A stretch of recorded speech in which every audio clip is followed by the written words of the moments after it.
Lagos, a city of noise and silence, of wealth and struggle, of dreams, chaos, and unstoppable energy. Today, Lagos is one of the largest cities in the world, a cultural, economic, and creative powerhouse, not just in Nigeria, but across Africa. But long before skyscrapers, traffic jams, and tech hubs, Lagos was once a quiet cluster of islands surrounded by water, mangroves, and fishermen. This is the story of how Lagos was born, how it was shaped by kings, traders, colonizers, and revolution, and how it became the city we know today. Long before the name Lagos existed, the land was inhabited by Awori people, a subgroup of the Yoruba ethnic group. The Awori were skilled fishermen and farmers who settled around the coastal islands and lagoons of what is now Lagos State. They called the area Isaleko, meaning the land below, or the war camp. Their settlements were peaceful, small, and deeply connected to water. Canoes were their roads, the lagoon was their lifeline.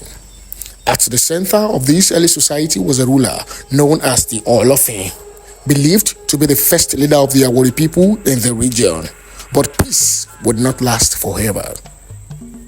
Around the 15th century, a powerful force entered the picture, the Benin Empire, from present-day Edo State. Benin warriors expanded their influence westward and took control of the Awori settlement.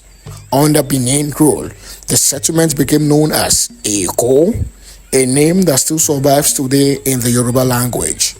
The Benin king, known as the Oba of Benin, installed a local ruler to govern the area.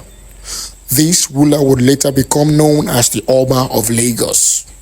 This marked the beginning of Lagos as a kingdom, not just efficient settlement. In the late 1400s, European ships appeared on the horizon. The Portuguese were the first Europeans to arrive, and they named the area Lagos after a port city in Portugal. The name stuck.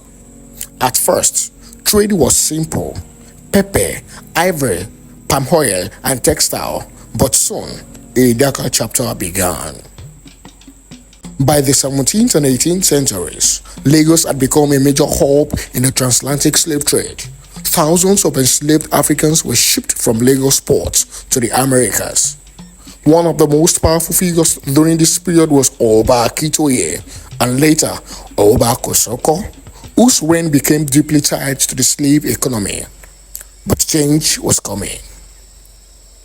In the mid-1800s, the British, claiming to oppose the slave trade, turned their attention to Lagos.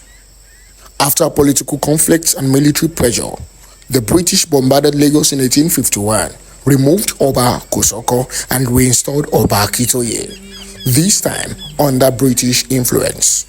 In 1861, Lagos was formally annexed by the British and became a British colony.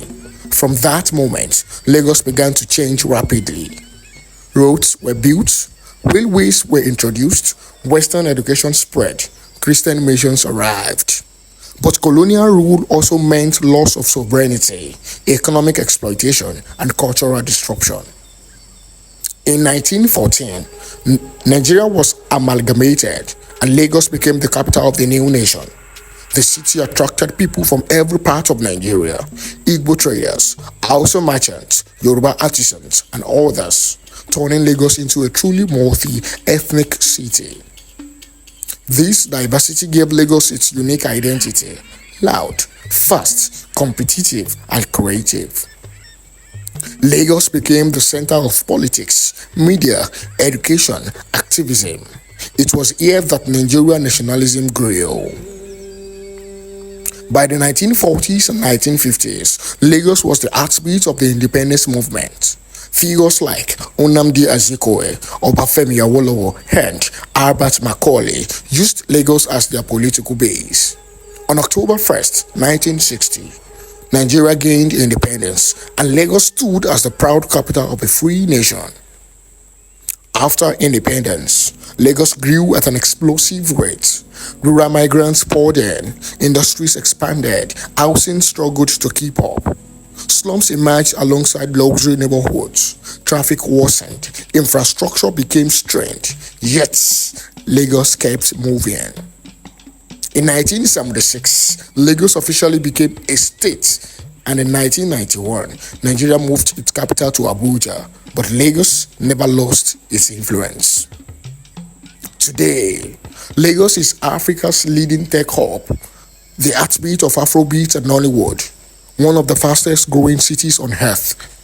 From Atlantic to Ajegunle, from Ikoyi to Mushin, Lagos is a city of contrasts. It is tough, it is loud, it is beautiful. Lagos does not promise comfort, it promises opportunity. Lagos was never meant to be quiet. Burned from water, shaped by empire, scarred by slavery, transformed by colonialism, and powered by its people, Lagos is not just a city, it is a living story. A story still being written. And as long as people continue to dream, also, and survive within its borders, Lagos will never sleep.